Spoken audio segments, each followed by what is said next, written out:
ore por amor. Você sabe o quanto é amado? Tenho uma forte suspeita de que nenhum de nós o saiba. De certo modo, nossa mente e nosso coração passarão a vida toda tentando compreender a realidade do amor de Cristo. É por isso que Paulo ora não para que Deus comece a amar os efésios, mas para que eles cresçam na compreensão deste amor. Paulo está, segundo afirma, pedindo a Deus que, arraigados e fundamentados em amor, vós seja possível compreender juntamente com todos os santos a largura, o comprimento, a altura e a profundidade desse amor. E assim conhecer esse amor de Cristo, que excede todo o entendimento. Efésios 3, 17 ao 19. Paulo quer que eles, assim como nós, experimentem a alegria de conhecer e de saber o quanto somos amados. Como se faz isso? Isso requer uma igreja. Primeiro, você não compreenderá o amor de Deus em Cristo isoladamente dos santos. Isso não é algo que acontece quando estamos sozinhos em nosso quarto ou silenciosamente isolados. O amor de Cristo é descoberto coletivamente. Se é preciso uma comunidade para criar um filho, é preciso uma família eclesiástica para reconhecer o quanto somos amados. É necessário toda a família de Deus. A família que conhecemos e aqueles que não conhecemos. Aqueles que vieram antes de nós e aqueles que virão depois de nós. Para sermos capazes de realmente ter uma noção da natureza do amor divino. A família de Deus em Éfeso era composta por judeus e gentios. A família de Deus na congregação média, hoje, é composta por pessoas de origem distintas, diferentes idades e estágios de vidas, múltiplas posições sociais e assim por diante. É composta por homens e mulheres, jovens e idosos, ricos e pobres. Vislumbramos o amor de Deus quando cantamos sobre esse amor juntos, quando o afirmamos juntos, quando ouvimos falar dele em sua palavra juntos, quando encorajamos uns aos outros nisso, quando vemos manifestando na vida uns dos outros. Crescemos em nosso relacionamento de seu amor juntos. Isso requer o envolvimento da sua mente e do seu coração. Em segundo lugar, você experimenta o amor de Deus compreendendo-o com a mente e conhecendo-o com o coração. Precisamos aprender a pensar corretamente.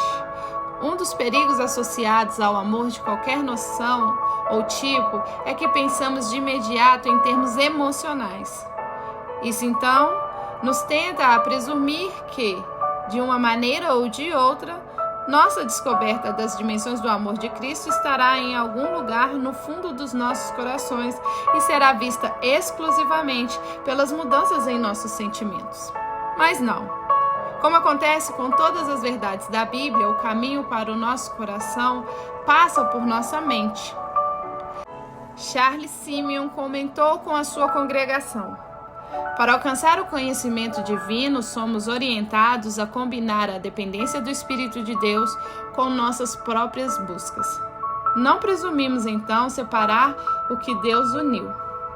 Alguns de nós somos do tipo que só quer sentir tudo. Outros preferem procurar as coisas por conta própria.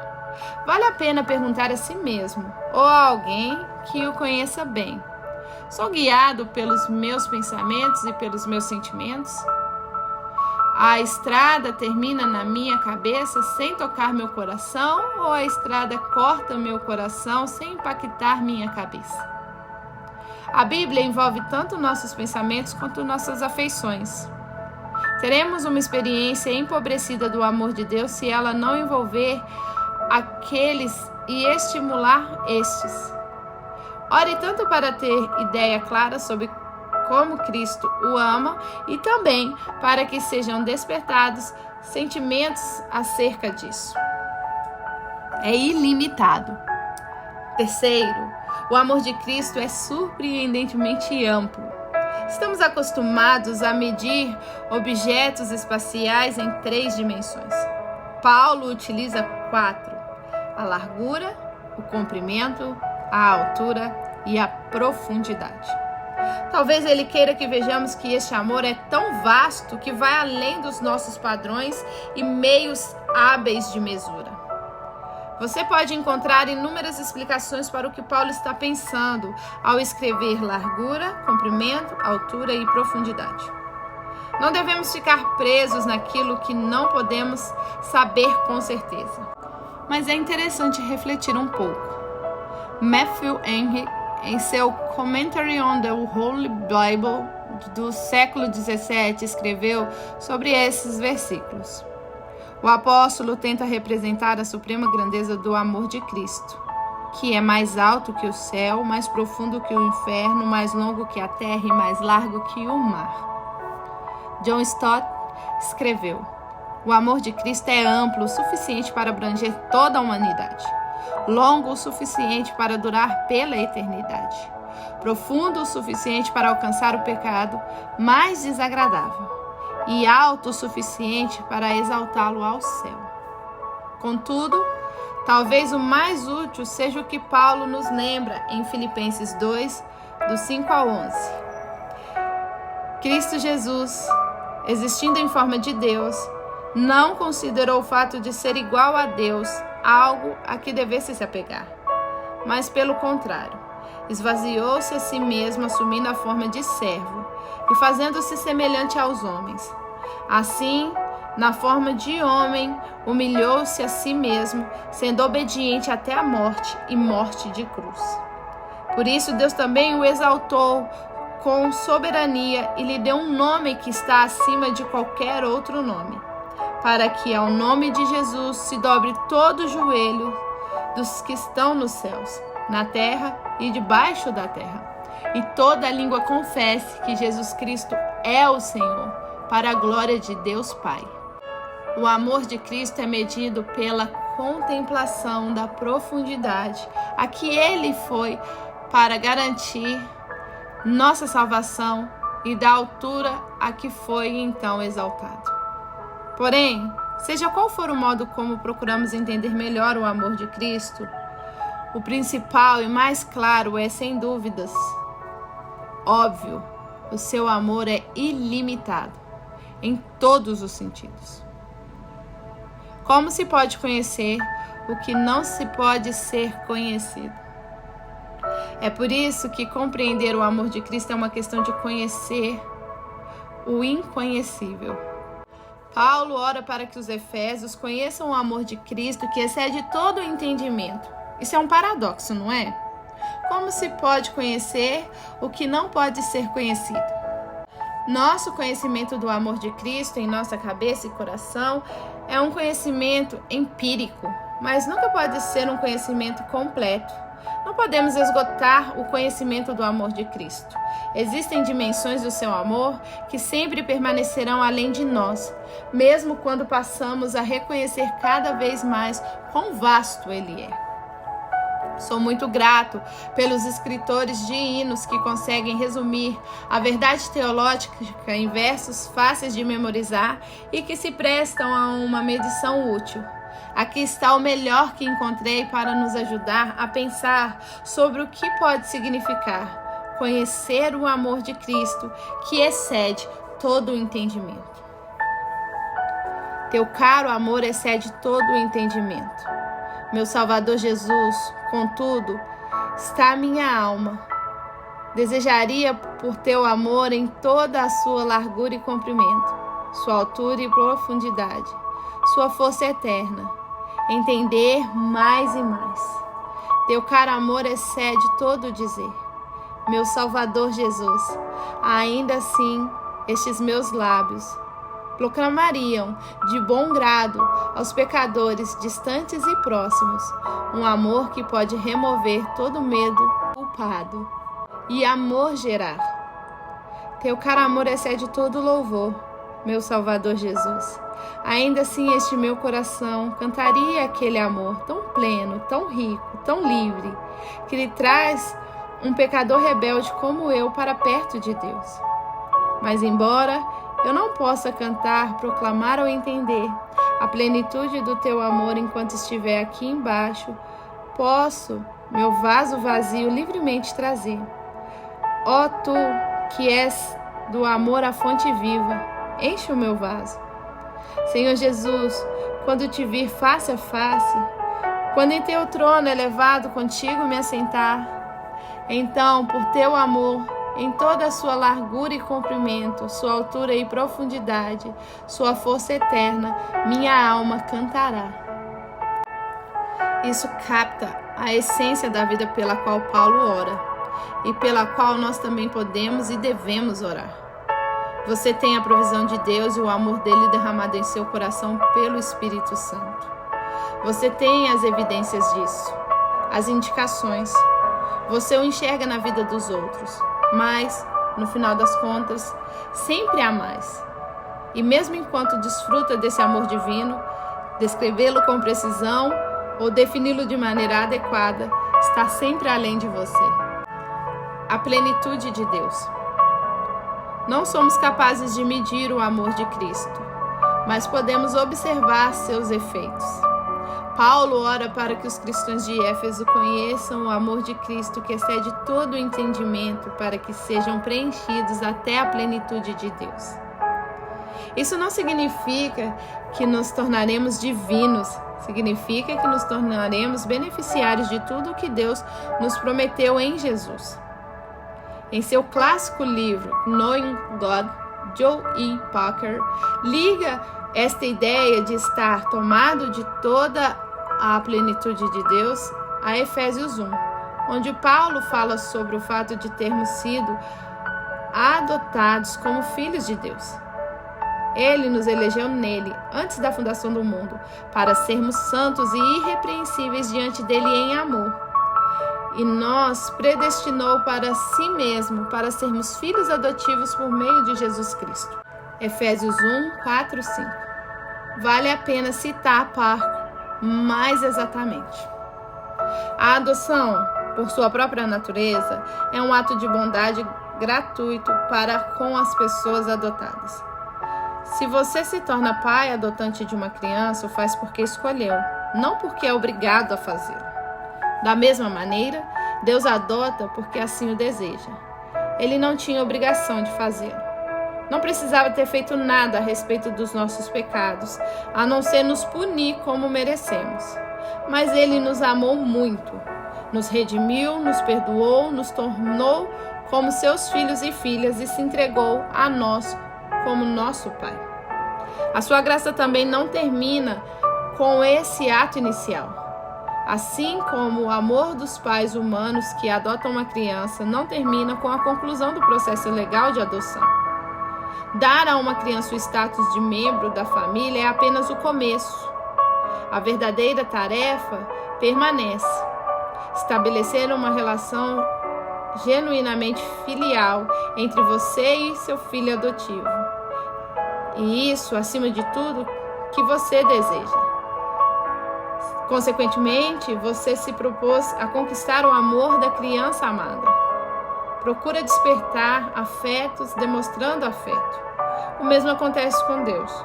Durante toda a nossa vida neste mundo e por toda a eternidade, além, Ele estará contentemente nos mostrando de um modo ou de outro cada vez mais seu amor e assim aumentando continuamente nosso amor por Ele.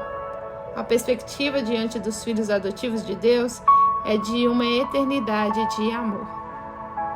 Isso é muito emocionante. Significa que o cristão é adotado por Deus, Pai, de modo completo, definitivo e irrevogável.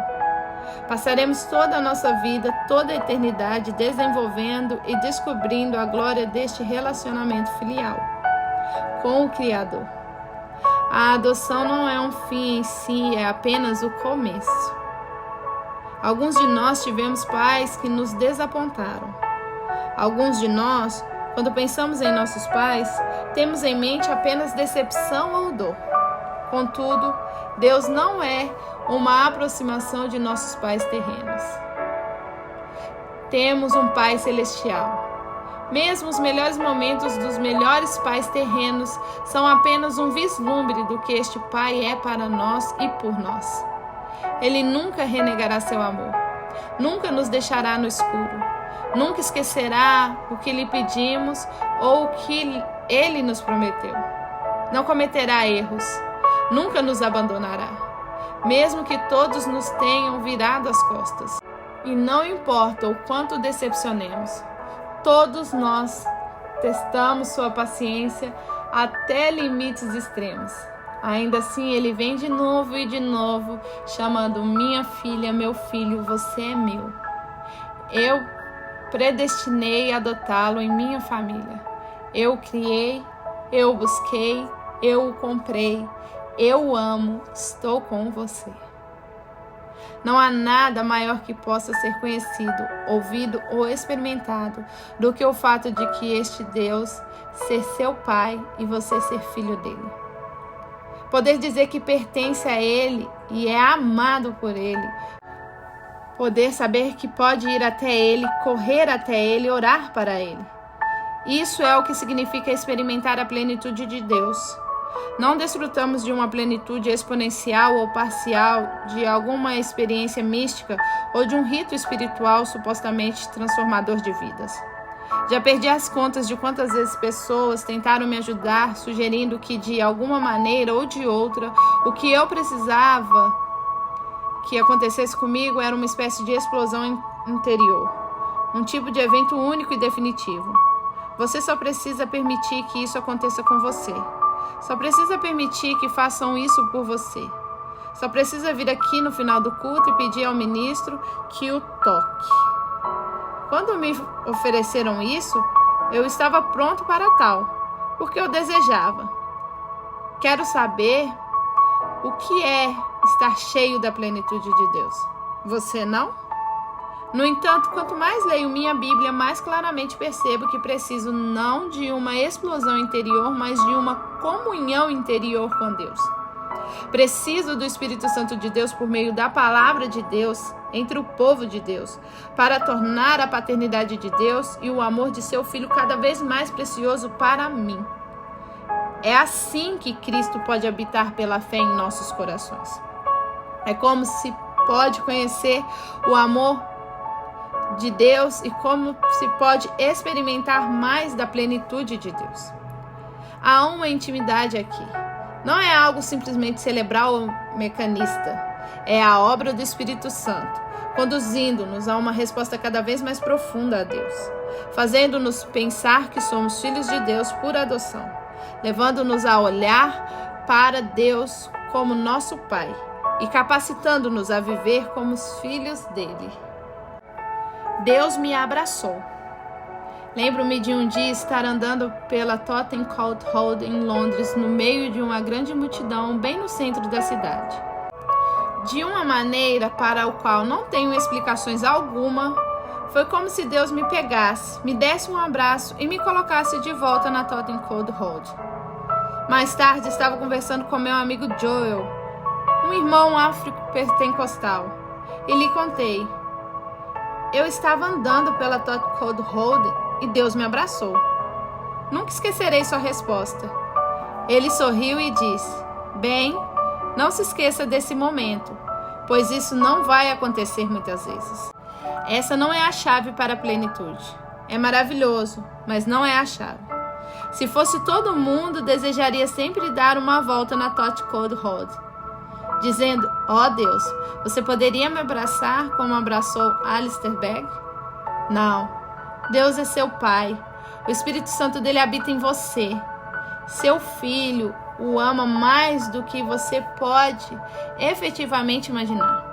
Portanto, trata-se de viver um relacionamento. Talvez ele o abrace um dia. Ocasionalmente, o repreenderá. Muitas vezes falará com você por meio de sua palavra. Ele sempre lhe dará aquilo que você precisa, porque ele é Deus e é seu Pai. Ele sempre amará você. Assim dizemos nas palavras do hino de Franz R. Havergal. Ó, enche-me com a tua plenitude, Senhor, até que meu coração transborde.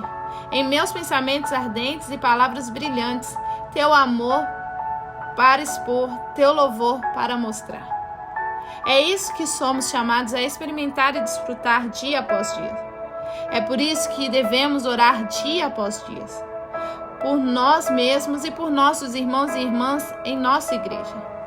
Paulo queria que seus amigos conhecessem o amor de Cristo e a proximidade íntima e paternal de Deus. Você sabe o quanto é amado?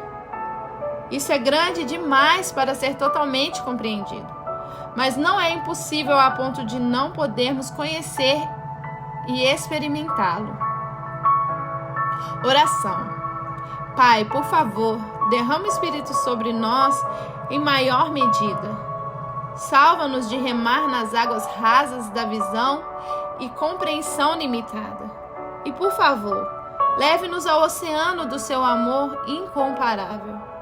Senhor, perdoe a minha visão restrita da sua vasta generosidade e conceda que cada pensamento do seu cuidado paterno faça com que o meu amor pelo seu Filho Jesus se aprofunde e depois transborde, para que os outros sejam envolvidos por seu abraço. Em nome de Jesus, amém.